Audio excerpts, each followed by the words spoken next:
We're your hosts. I'm Apollo Kahn. It's yours truly, Prince Dunn. And welcome to TETSU Talk MMA.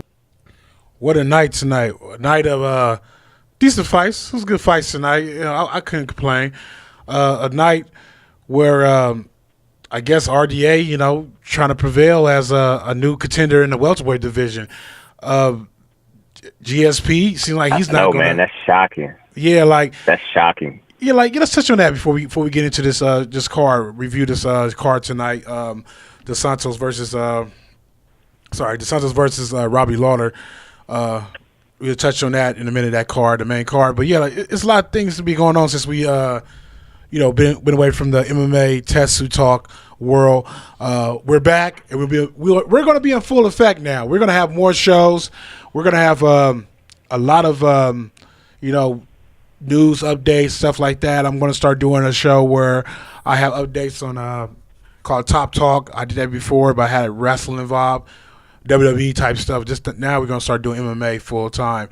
But anyway, yeah, GSP. Have you heard anything from Dana White or any kind of tweets? You know how Dana expressed his feelings. What is GSP thinking? Did he fight? He MIA. Huh? I say he MIA, man. That's the way Dana works, man. He just, he's a promoter, and people seem to believe him and think he's genuine and honest. But he's a promoter. He's thinking a used car salesman is honest. Yeah, he had it. Everybody knew GSP was gonna drop that belt, man. He relinquished his belt, so now Robert Whittaker is the undisputed champ, and GSP gonna take some time off. We gonna come back another year. Yeah. So I mean, Dana been MIA though, in regards to this, because he swore to God that GSP was gonna fight Robert Whittaker. Yeah. I mean, I think Dana really thought this, and I don't know what kind of contract they signed, but obviously they signed a contract where GSP has, I guess, obligations to, pull out if he wants to. But yeah, I think the whole nobody fight. He could re-retire again. You can't make him fight. So if he re-retire, then you have to strip him of the belt. So Robert Whittaker's undisputed champ. And when he come back, if he decides to come back, I mean, it is what it is. They'll have to go through that again, and he'll still be under the same contract, though. So yeah, it was better off for him to fight Brisbane and redeem his. I mean, make himself, the champion, and that the torch is passed to him. Even though Brisbane and nobody, I feel, should be passing the torch, but he did beat Rocco. But I ain't get into that. But yeah, he beat Rocco, so he had the title, so he was entitled to being the actual guy that he needed to beat. But GSP went in there and just pretty much, dismantled Brisbane, and it's like he came back to once again take the ball and run with it. He ran with the ball before in the welterweight division. Now he ran away with the ball in the middleweight division. And this, to me, I just feel like it's sucky for the sport, because I was actually getting excited again for GSP. Even though I feel like he still does the hump fest on people's leg when you take him down. I still felt like he had, kind of rejuvenate himself or rejuvenate me as a fan and want to watch him. Yeah. See how long he goes, especially being that he, was a contender in welterweight division for so long. Yeah, I thought he would fight maybe 2 fights. I didn't think he was going to be around very long.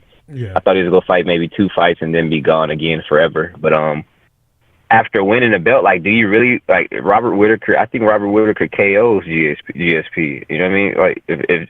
If Joel Romero is not taking him down with a fucked up knee, how in the world is GSP gonna get Robert Whittaker to the ground? Yeah. Joel Romero is way bigger than GSP and way better wrestler. It's not even worth discussion, And so, that was a tough matchup. And Luke Rockhold is way too big, man. Just way too big for 5'9" GSP. Luke Rockhold 6'3", man. So I mean, you don't want to go out there and fight one of those guys and get KO'd, and then now you got to retire. So he did his thing. So now when he do come back, I think he will come back for one more fight. He gets to pick and choose who he fights. That's how that's gonna work, like he did with Bisbee. Yeah, I totally think GSP. I think he got in there and got hit a couple of times too, probably, and realized he don't want to do this anymore.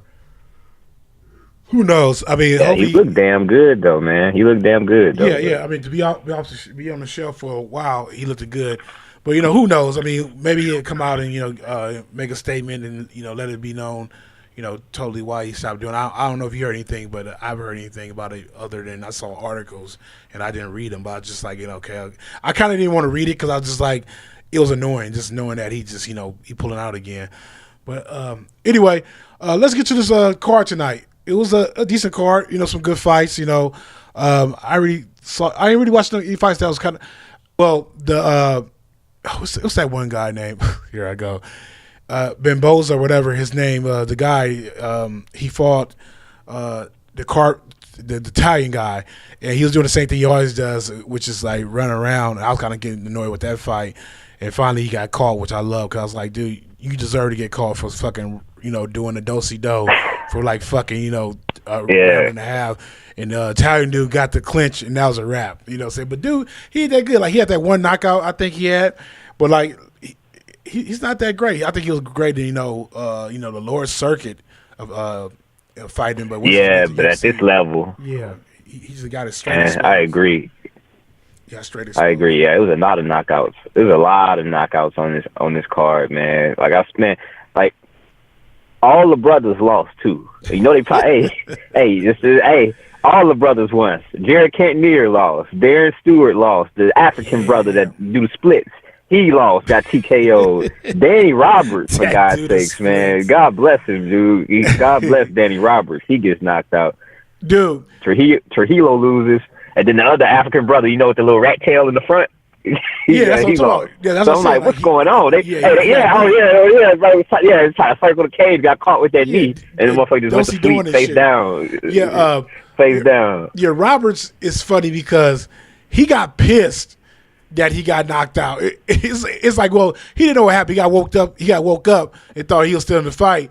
But it was just like he was pissed, like he couldn't walk though. So it's like he couldn't walk though. Wrestler, like you should have figured out, like why can't I stand up straight? He was stumbling around. The referee should have just let him go. He'd just been stumbling and falling, all looking crazy. But the referee trying to hold him up, Hey, and imagine if he got caught completely with that kick to the face. Like he got just the toes and was rocked. Imagine he got the full. Got the toes, exactly. The full foot. You know what I'm saying? Like he'd have been straight. Hey, he'd have spent around. Hey, yeah, he'd have been laying down stiff as a rock, like a fucking lawn chair. He just he was scratched out, man. He knocked him the fucking silly. But you said all the brothers. I didn't even know all the brothers got. But yeah, man, all the brothers lost though, man.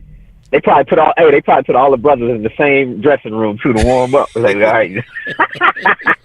I'm just messing around. They're just messing around. Like a flashback, they put favors and underdogs in they put all the favors and all the underdogs in the same locker rooms. But yeah, that'd been something though, man. Put all the brothers in the same locker room and they lost. The flashback like the Django. What's going on tonight? The Django. Kinnear, So man, what did you think about RDA though? What do you think about RDA's performance? He held his own. Man? He held his own, and like he showed. Well, he showed. I mean, like I don't think RDA really had a bad chin. I think he got rocked and he got finished with punches, but I never seen him like get knocked out. So, he got caught a couple of times by Lawler, and he took him. So like I give him like I don't think he's a contender. Tell you the truth, I don't think so.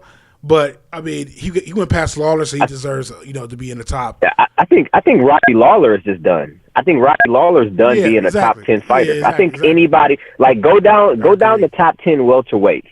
I think you could grab the guy at number 10 or number 11, and they'll probably do a number on Robbie Lawler. I agree. Like Robbie, what I mean? That's just how I feel right now about where he is right now. As far as Robbie Lawler, So no, I agree. Like just like that little. The analogy you gave about broken down body and stuff like that. He's broken down, man. He had too many battles. Exactly, and he's a young dude, man. He's only 35 years old. That's crazy. It's like the miles.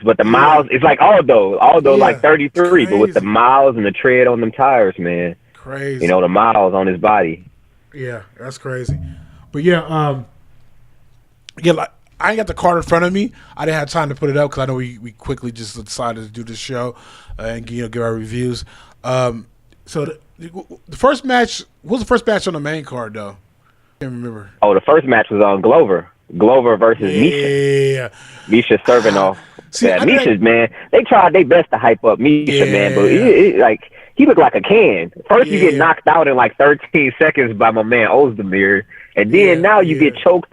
Well, TKO'd. You went from being choked to TKO'd in the first round by Glover. Like, that's crazy, man. In back-to-back fights, you lose in the first round. They're hyping this guy up like he's a title contender, and he's so good at jiu-jitsu and just get dominated like that. He got cut through like butter on the ground, man. It was insane. Yeah, like, that was a toss-up for me because, like I said, like, I saw him fight, but, like, the people he fought was not convincing enough for me to feel like you know, like he was really a contender. But I know Glover's legit. You know what I'm saying? Like, Glover's old as fuck, but Glover's legit. Like anybody fight Glover, you either go in DC or like, to knock him out is really hard. Glover is very, very skilled with the hands, and he's good on the ground. So I was like, well, this guy really getting tested because he's pretty much supposed to be like a more younger version of Glover Teixeira. So it proved that he's not even that. Yeah. He's not even that.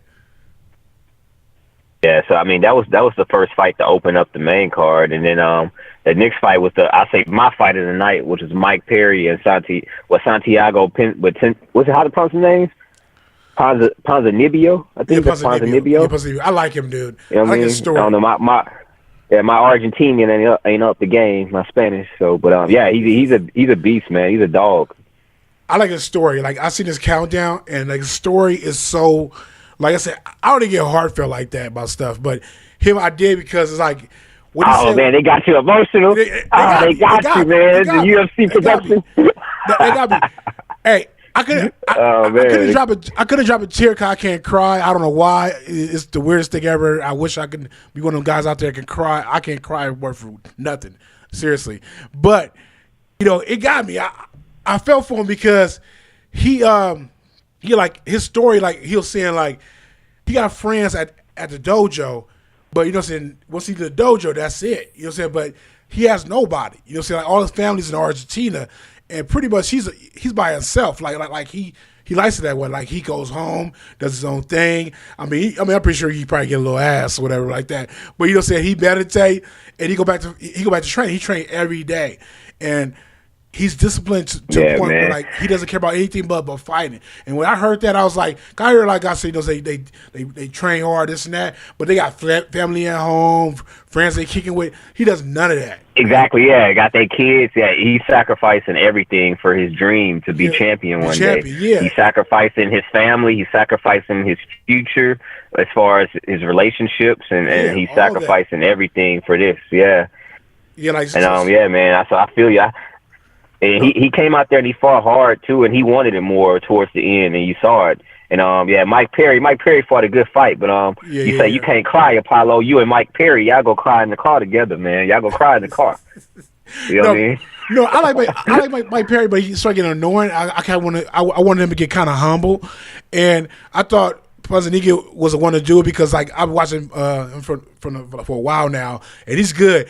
And I like how he took his fight. He was smart about it. He didn't disrespect Perry's power. Which I feel like Perry, he got power, but I feel like you got to be real dumb to really get caught by him sometimes. He be getting better technical wise, but he throws for the fence. Man, he hits so fucking hard, man. Yeah. He must hit so fucking hard because every single fight I've seen him fight, people like they when they get hit by him, they change their mind on like whether they want to strike that's or true. not. That's true. They either like Ponzinibbio, his like that's not his fighting style, like footwork and hitting angles. Nah, he'll come straight forward, flat footed, and he coming to throw hands at you. But he was not down to do that in the first round. First couple rounds, he wasn't feeling that. You know what I mean? So this dude's hitting hard, man. Mike Perry. You know, it's about Perry. He has good knees too. He has good knees too. So he's dangerous everywhere when he strike. You know what I'm saying? Like he doesn't have no real ground game, but when it comes to striking, like when he hits, he comes to finish. So Ponzinibbio, he respected him, and he didn't really press him until he saw that Mike was winded, and he's like, okay, now I'm trying to tear him down. You know what I'm saying? So he started pressing the action in. Yeah. He plays smart. But with Mike too, Mike got good boxing, man. His boxing is real good. But overall, man, he an average fighter. Like he an average fighter, but at the same time, he hits so fucking hard. That's the thing about power, man. You can have the best technique in the world. You could be hitting angles. You could know everything that's coming, and dude could catch you, on the tip of the chin, or not even that. You could be blocking a punch, and he could catch you and rattle your brain, man. When you hit that hard at that weight class. He hits hard. You know what I mean? Same thing with guys like Francis and guys like Rumble Johnson, man. They can have the worst technique in the world, but if they fucking touch you, and you can have the best technique, best everything, that's what power does, man. It's the equalizer, I call it, man. Speaking about equalizers and just hitting the motherfucker, you know what? Like I said, hey, that was a good segue. That's a good segue. I'm gonna let you finish this off, but I know where you're going, so that was a good segue on my part that I didn't realize. I set up. Like I watch fighting. I mean, a lot. I mean, like UFC, but like I watch UFC a lot. I love other organizations, but it's like I don't have the time to sit down and watch them like I used to. But I've been watching Emmett since he came up, Josh Emmett, and I've been like, dude, this guy from Alpha Male, like. You really didn't know how, his full skill, because he takes his time, he's patient, he gets his takedowns when he needs to, and then he strike when he needs to. And like when people press him, he gets out the way. But at the same time, like I said, like I didn't say like, okay, like this guy's a great striker. I thought he was good at getting takedowns and grappling and keeping his control, to keep position. But at the same time, it's like I never knew how. Still, even at this fight, I don't know his level because he's very patient and he picks his spots to strike and do what we got to do. Anyway, Josh Emmett did that tonight. And at the same time, like still nobody pushed him. I thought Lamas will push him to a point where I see more out of him, and Lamas just got caught. I mean, and I feel bad for Lamas. I think I said in our thread, Lamas was he was actually got a family. And he said he's saying like Ponzinibbio, he doing this to be champion, but say that like he got a family, this and that. And to me, it's just like I seen his special on the countdown, and it's just like, I mean, not to laugh, but once I see him get rocked on the chin and drop flatline, it was like everything he said on that countdown. I mean, not to laugh because like I said, I. Seeing his image is like, okay, being champion, do for my family, provide for my family. As like I said, provide for my family. Step to the utmost, level. And funny thing about it, it's like Josh Emmett had the same type of response on his, but I don't even think he have kids no more. I mean kids at right now. He, just got a fiance, but he said that this is all I got. He said ever since I stepped into the team Alpha Male. When they first opened, I've been there ever since. I wanted to be champion. He said, "That's all I got." But anyway, when he rocked, that's Lamas, crazy, man. That was insane. Yeah, because Lamas' status too, and it's just like Lamas didn't need that. I mean, like not that way. You know what I'm saying? If you lose and get rocked a little bit, that's like the worst. That's like the worst thing that could possibly happen in life. What happened to Ricardo Lamas? That's the worst thing ever. Like if he get rocked and then like he cover up and get punched and try to get up and get hit a little again and then kind of drop a little again and then get a couple more punches while trying to block and the ref stop it, something like that. But the way he got rocked was just like Josh Emmett said, "Okay, I'm here," but at the same time, Lamas, he let the world know that Lamas needs to step a couple notches down the power ranking. I don't know. I mean, how do you take it? That's how I take it. Man, all I gotta say, man, as far as Ricardo Lamas, man, I'm praying for the brother. I'm praying for him, man, that he can recover and come back. Because when you get knocked out like that, you gotta take a year off. Yeah, that's money out of your family's pockets. That's money out of your own pockets. That's a year off.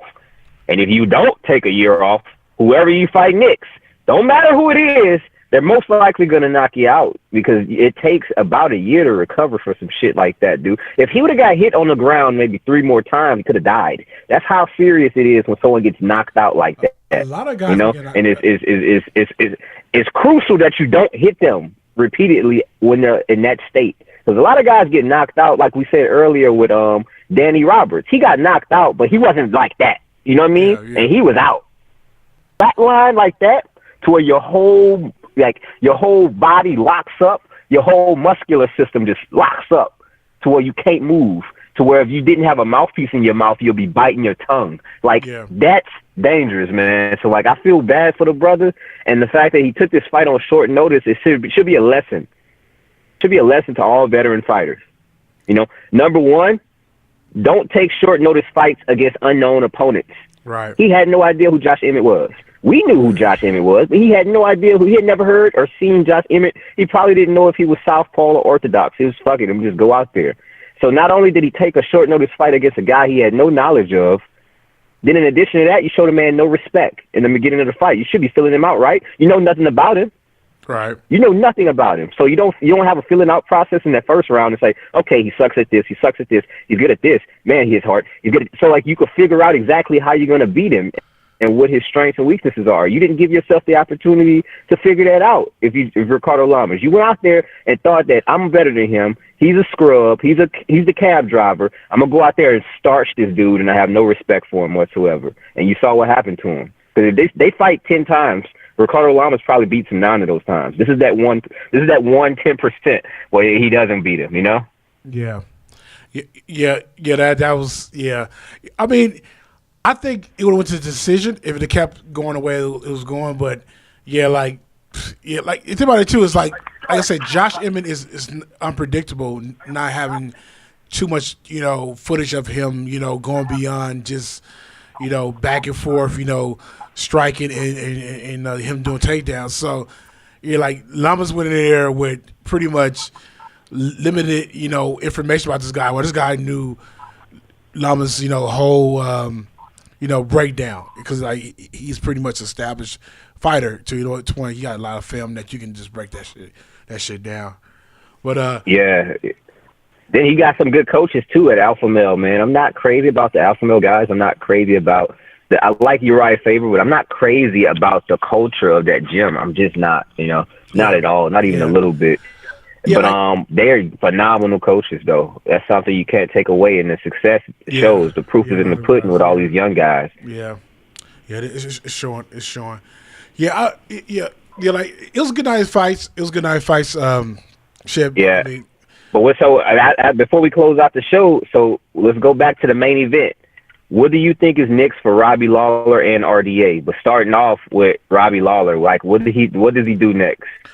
I feel because at this point he's just a guy. He's just a guy that's fighting for money and that's fighting to please the fans who won't care about him in 2 years when he can't, when he can't stutter, when he's stuttering or he can't talk clearly. I think RDA. Hold on. Okay, let me. I'm say I respond to this and I'll add something else. Lawler, I think. If he still just wants a paycheck, then he's going to be a stepping stone for now on. You know what I'm saying? Like, he's going to be a stepping stone. He probably get a couple wins here and there, but I think anybody else up and coming, probably give him a run for the money, probably not knock him out, but just take him to the limit for decisions and stuff like that. RDA, I don't know if it was a rumor like one of these guys probably fight Whitaker next or Willie. I don't know how that's supposed to go.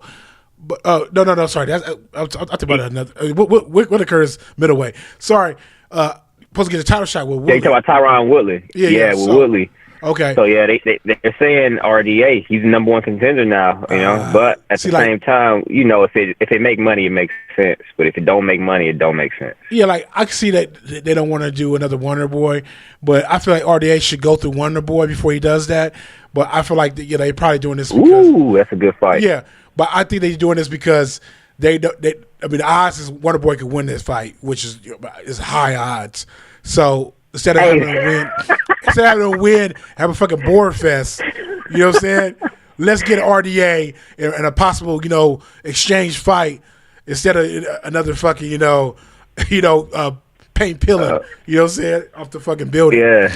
So yeah, That's why I think they're doing this fight. Oh man! So basically, you feel like Stephen Thompson. So basically, you saying like they might not give him Wonder Boy because Wonder Boy could probably beat everybody in that division but Tyron. So Wonder Boy is like the Joseph Benavidez of the welterweight division. Right, exactly. Like, he can't beat. He can beat everybody else, but can't beat Mighty Mouse. So he just hang around for years and years and years. That's totally true. And like I think Dana was throwing people at Benavidez to use him as a stepping stone, but then he'd stop everybody. They're like, fuck this motherfucker. You know what? Go around this motherfucker. Go around this motherfucker. Hey, it got to the point to where they stopped giving him fights. He fought a year, and everybody he fight be like young guys, giving them young guys that don't matter. He just starching them. You know you ready to fight. We ain't giving you no more contenders. Yeah. We ain't giving you no more contenders. Yeah, you know what I mean? It's like you can pass BS your title shot. You motherfucker win like they like this motherfucker. But Benavidez, that's a great description of that. That's how I feel about it, especially with the title shot. But yeah, so like, what's your thoughts on this? Like, how you feel that this should, how both guys' careers should play out? Yeah, I mean, as far as Robbie Lawler, it depends on what, because you remember he hasn't been at the training camp. He's with Henry Hoof, who he was at American Top Team for so long.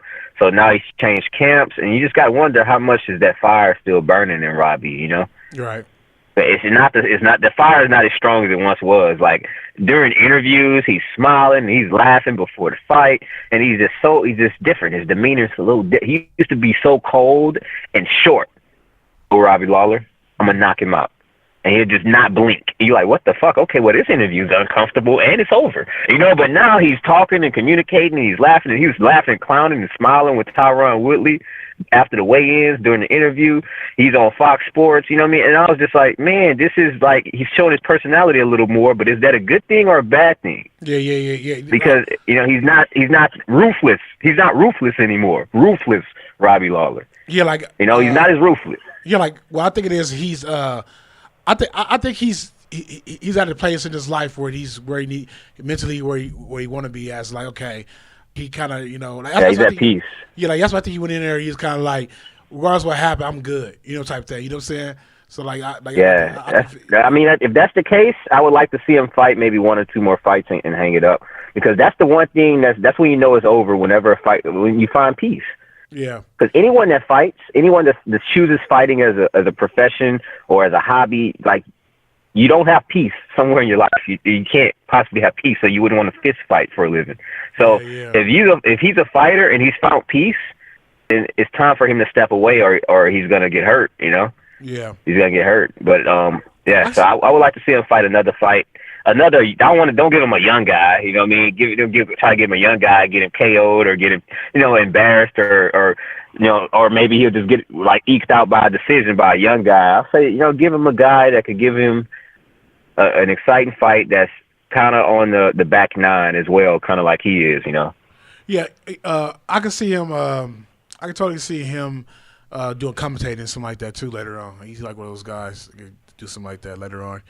But that's pretty much it for this episode of TETSU Talk MMA. Hey man, before you close out, we got to get on RDA. RDA, man, is he get the title shot next? Him and Tyron. Who you think is gonna win in that fight? No, man, I don't think they're gonna give him the title shot. I would love to see. I would love to see RDA versus Cody Covington. Covington, and we get that out the way. We get that out the way. You feel me? Cody Covington would get dismantled by Tyron Woodley. So let's just go and give him Dos Anjos, and Dos Anjos can outclass him or KO him or tap him, and we just go and get that up out the way. Yeah, like that's what I say is next for RDA. For me, for my enjoyment, I'd like to see him and Thompson, but like I don't want to see another Thompson and Woodley though. You know what I'm saying? I don't want to see that shit for nothing. Yeah, so it's too dangerous. It's too dangerous to do that to a contender. Just ruin their career by giving them Wonder Boy. Right, yeah. Wonder Boy put hands on him, dude. I think Wonder Boy dropped the fuck out of him. He put hands on him. Yeah, he's so much taller and longer and slicker. Exactly. It'll reach and everything like that. No, but at the bottom, please put your comments. You got questions, if you guys got any questions for, future shows, or you want to ask us questions and we can do a show on your questions, anything that you like to touch on, or topics, anything like that, feel free. Put it at the bottom. Put it with your comments, along with subscribing and hitting the notification bell so you can see if your questions or your topics end up being in the show. And we can do a show, and you guys can, chime in on, our shows anytime. Helping out and subscribing will only help us grow the show as well. Anything you got to say, Dunn? Nah, that's it right there. Great show, Apollo.